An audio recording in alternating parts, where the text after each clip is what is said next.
Hoy en contacto directo, Monseñor Luis Cabrera, arzobispo de Guayaquil, pero también presidente de la Conferencia Episcopal Ecuatoriana. Lenin Artieda, listo ya para las entrevistas. Lenin, la Iglesia emitió un comunicado bastante fuerte por la paz, llamando la atención prácticamente al Estado en su conjunto. Así es, Fernando Samantha, fueron topando a todos. Hablaron de populismos, de ideologías y de traiciones. Vamos entonces con Monseñor Luis Cabrera. Monseñor, buenos días, bienvenido a Contacto Directo. Buenos días, Monseñor. Los obispos del país se reunieron en Asamblea General y emitieron un comunicado en el que señalan que se unen a las voces que claman paz y justicia en el país. ¿Cómo interpreta la Iglesia Católica esta acción de la sociedad civil que, como veíamos en Esmeraldas ayer, de a poco, pero consistentemente se manifiesta en distintas regiones, en distintas ciudades, clamando por un Ecuador más seguro? Bueno, yo insistiría justamente en la palabra, las voces. Hay muchas, miles, millones de voces de ecuatorianos que se han levantado justamente clamando, exigiendo, pidiendo la paz.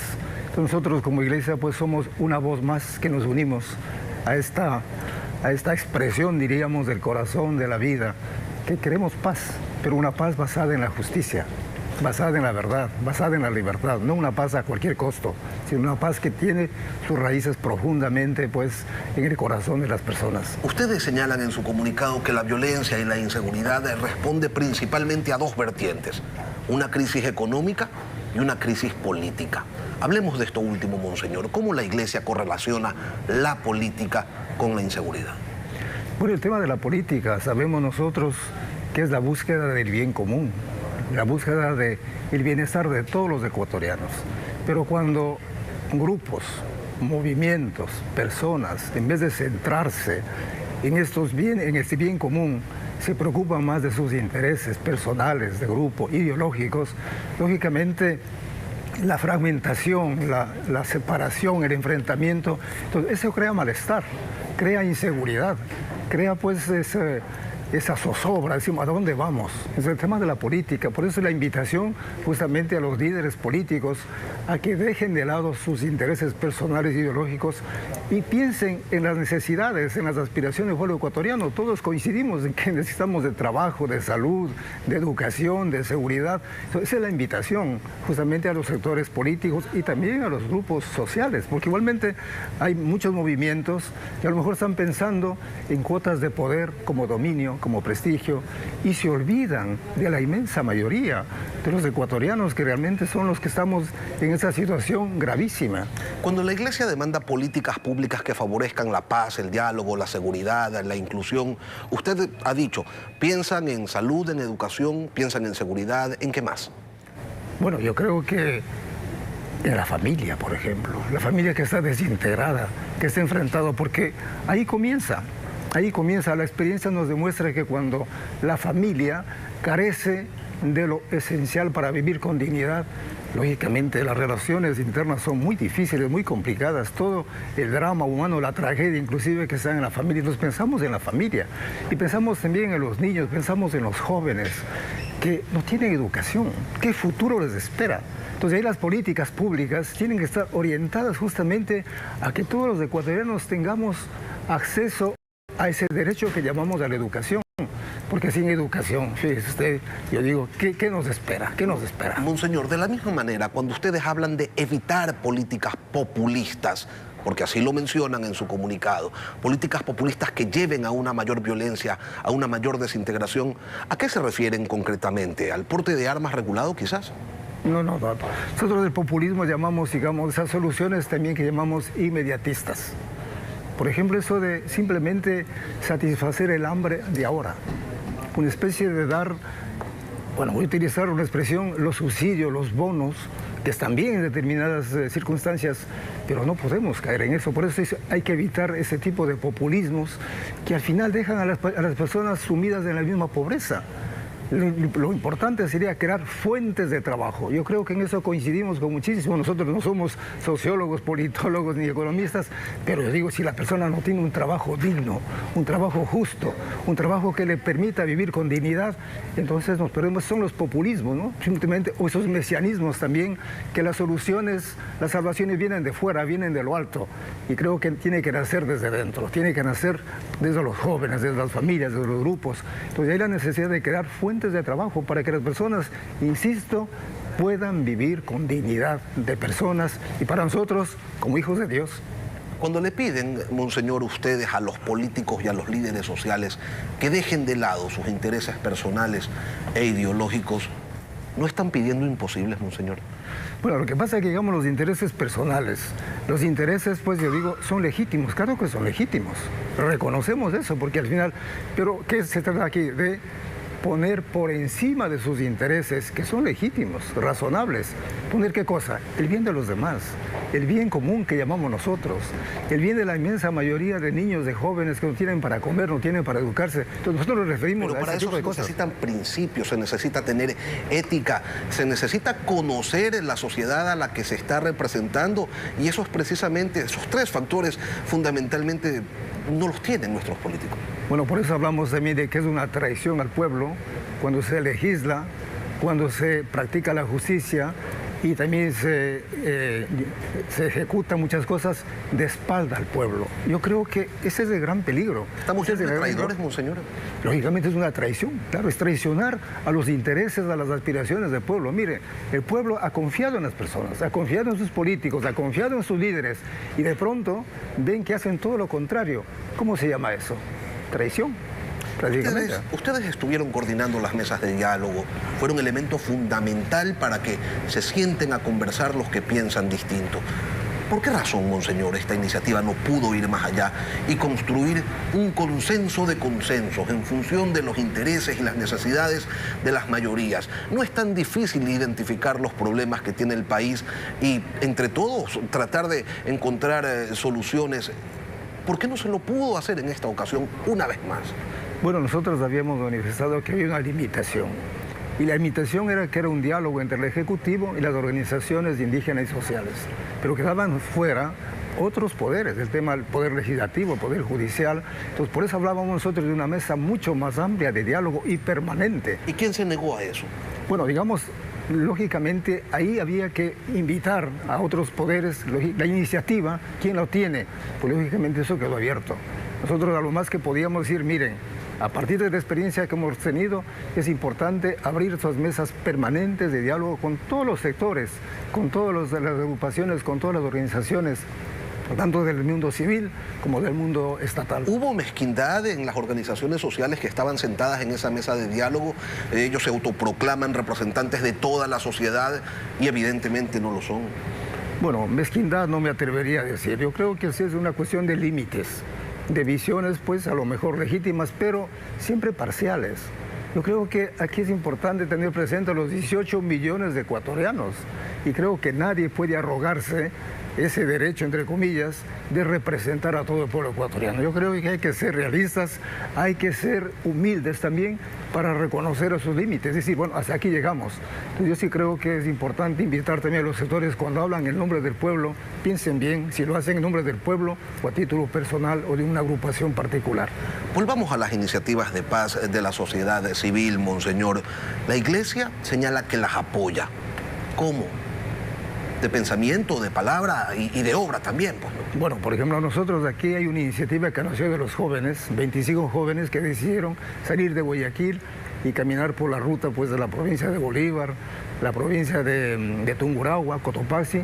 Entonces es una iniciativa de los jóvenes, nosotros apoyamos. ¿Cómo los apoyamos?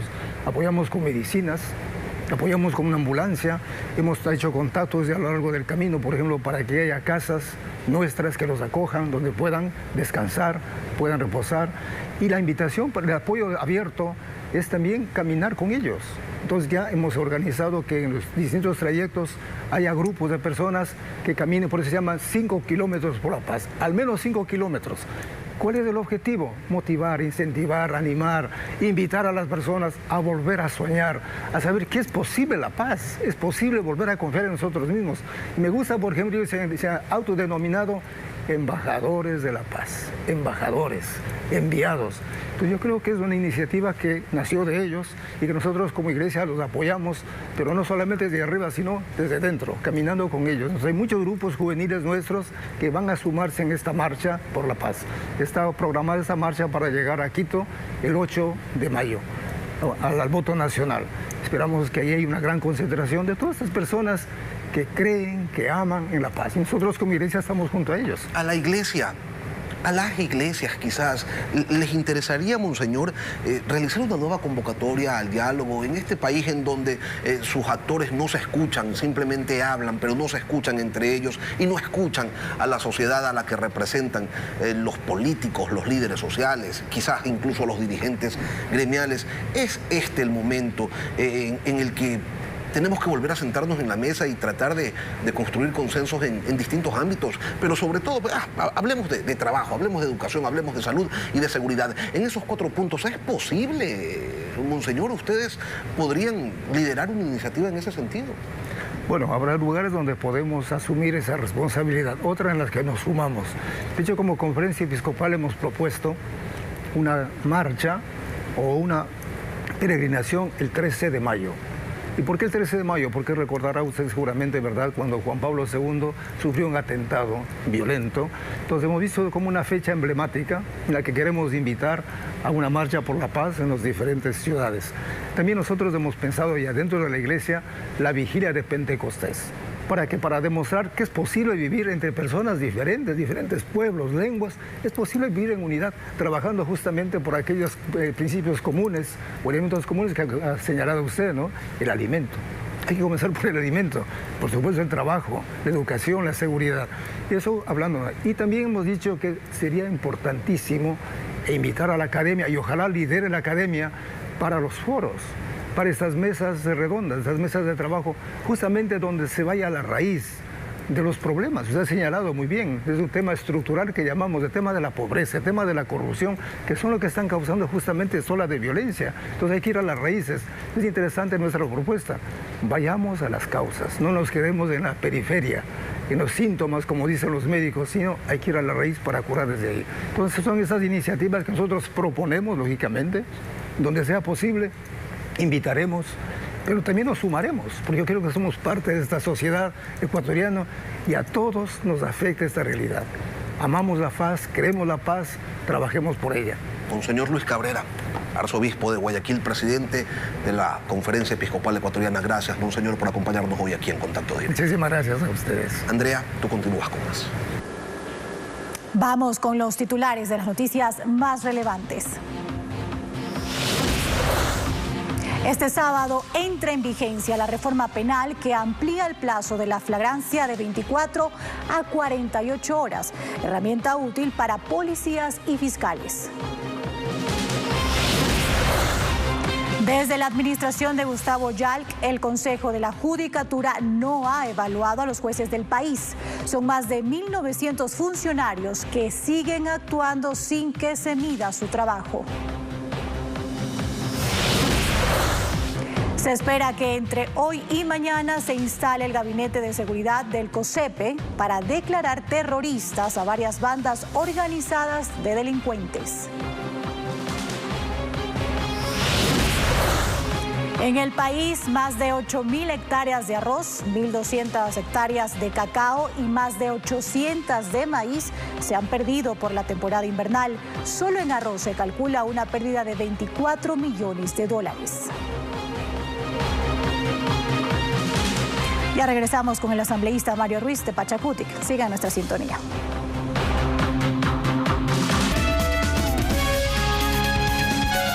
Ayer el presidente de la CONAIE, Leonidas Issa, hizo una advertencia a los asambleístas de Pachacutic para que voten a favor del juicio político contra el presidente de la República. Además, se refirió a la muerte cruzada. Veamos. Va a haber un seguimiento minucioso en cada comuna Cada pueblo, cada nacionalidad, cada acto será sometido, llamado y explicado. Y si es que no, serán aplicados los procesos rigurosos internos. No queremos una reacción social, como muchos sectores nos han acusado. ¿Se imagina en este momento una ebullición social? Sería catastrófico. La muerte cruzada por una vía también tiene que tener control constitucional.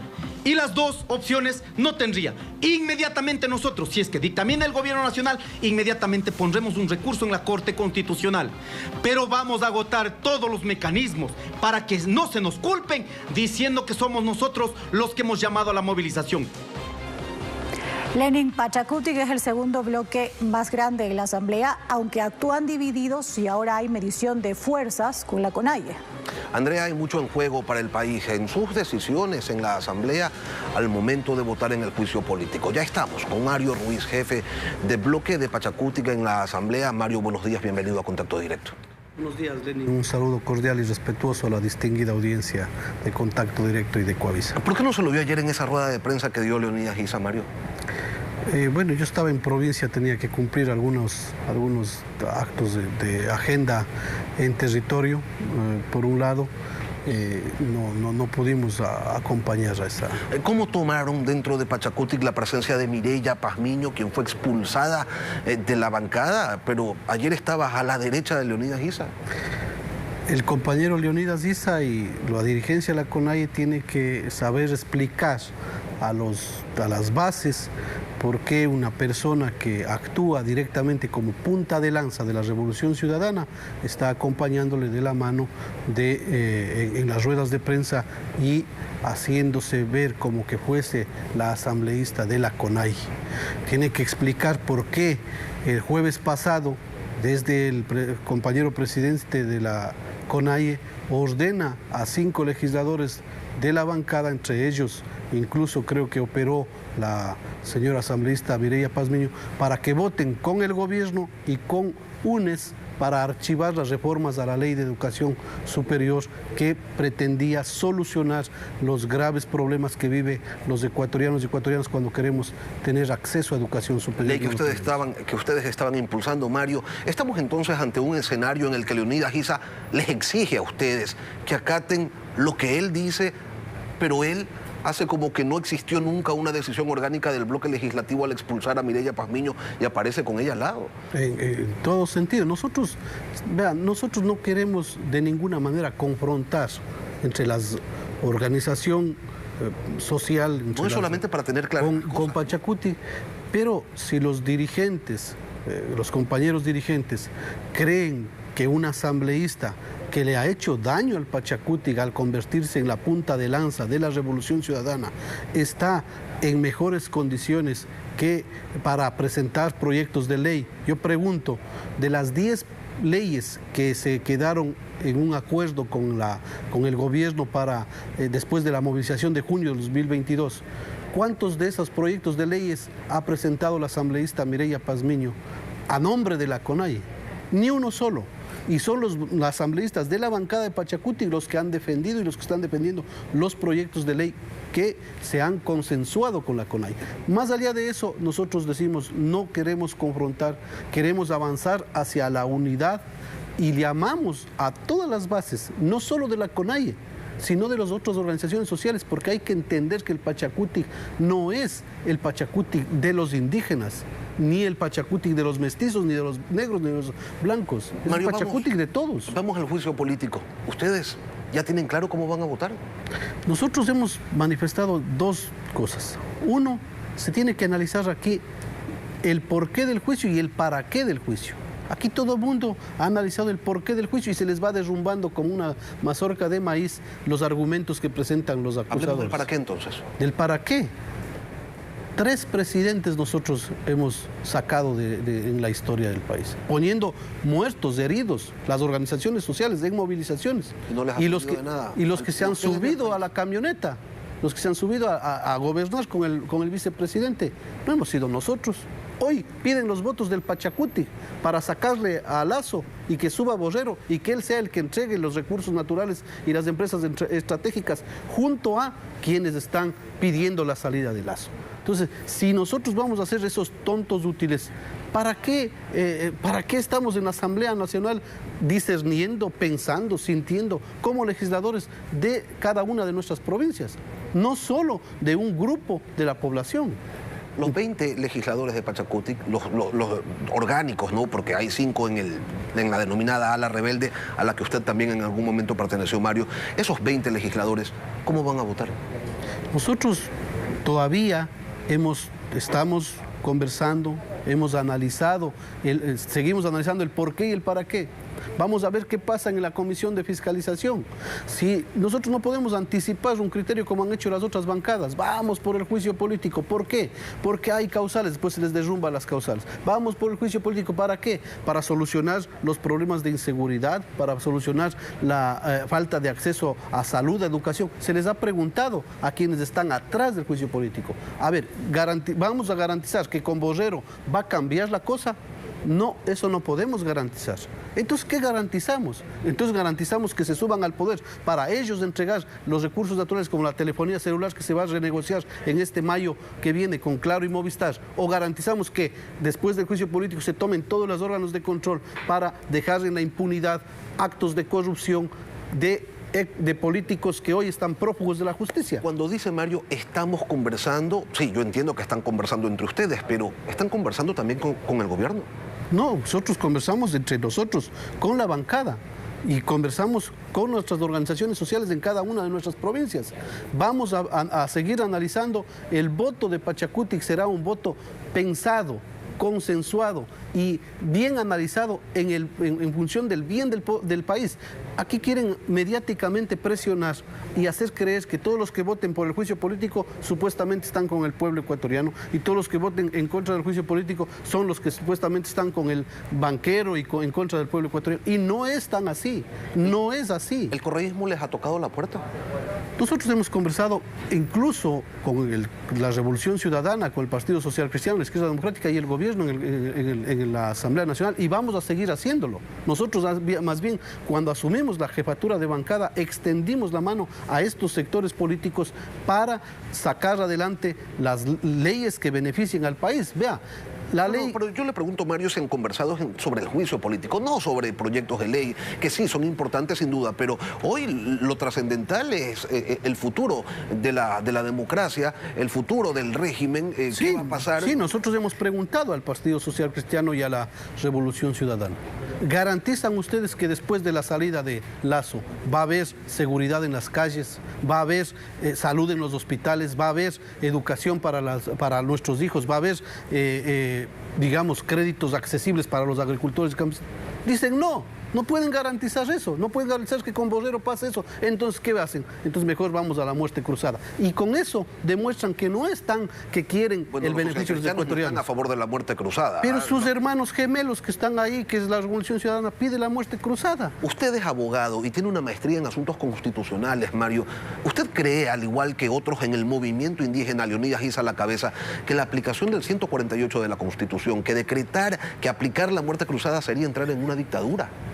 Yo creo que sería un fraude a la Constitución de la República. La muerte cruzada, de acuerdo al 148, está para otra finalidad, no para que cuando me sigan juicio político yo disolver la Asamblea Nacional. Con eso se rompe el principio de pesos y contrapesos que tiene que haber en todo Estado democrático. Si no este presidente, en cualquier ocasión, un legislativo le quiere iniciar un proceso de fiscalización y le quiere seguir un juicio político, disuelve la Asamblea. ¿Cuándo entonces le va a fiscalizar el legislativo al ejecutivo? Si fuese para esa finalidad que está el 148. El 148 está para otras cosas. Cuando se arrogue funciones la Asamblea Nacional, que en este caso no hay, cuando haya un impedimento reiterado del Plan Nacional de Desarrollo, que tampoco lo ha habido, y cuando haya una crisis política y grave conmoción interna que está definida en las sentencias de la Corte Constitucional y que tampoco lo existe. Entonces, dejemos algo en claro, Mario. Al día de hoy, esos 20 legisladores de Pachacutic, usted me dice,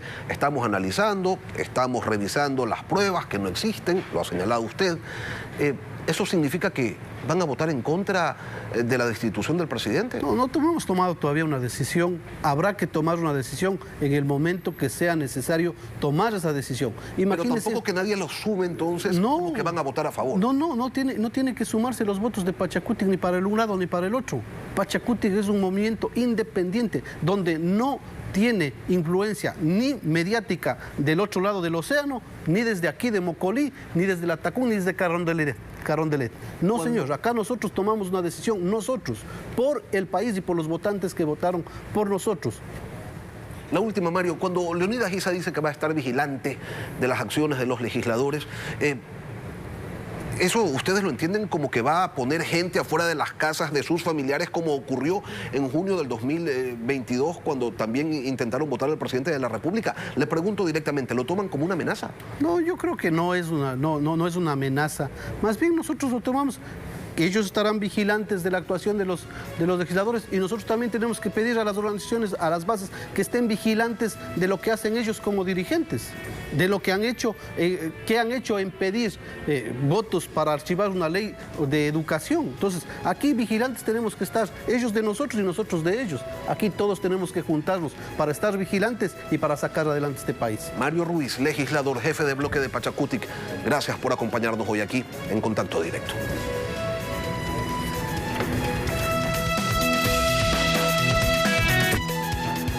Este lunes el Consejo Nacional Electoral entregó las credenciales a los consejeros de participación ciudadana. También lo hizo a las dignidades de Pichincha electas. Augusto Verduga, Allen Berbera, Andrés Fantoni, Yadira Saltos, Michelle Calvache, Nicole Bonifaz y Joana Verde Soto recibieron sus credenciales que los acreditan como nuevos consejeros de participación ciudadana tras las elecciones de febrero. No es tarea fácil administrar una institución que ha sido maltratada y cuya imagen está venida a menos. Además, entregaron los documentos habilitantes a las dignidades de Pichincha. Son 326 mujeres y 336 hombres. Las autoridades electorales destacaron que Pichincha es una de las provincias con mayor porcentaje de paridad de género, es decir, que mujeres y hombres ocupan el mismo número de dignidades. El siguiente paso es la posesión oficial en la Asamblea, prevista para el 14 de mayo.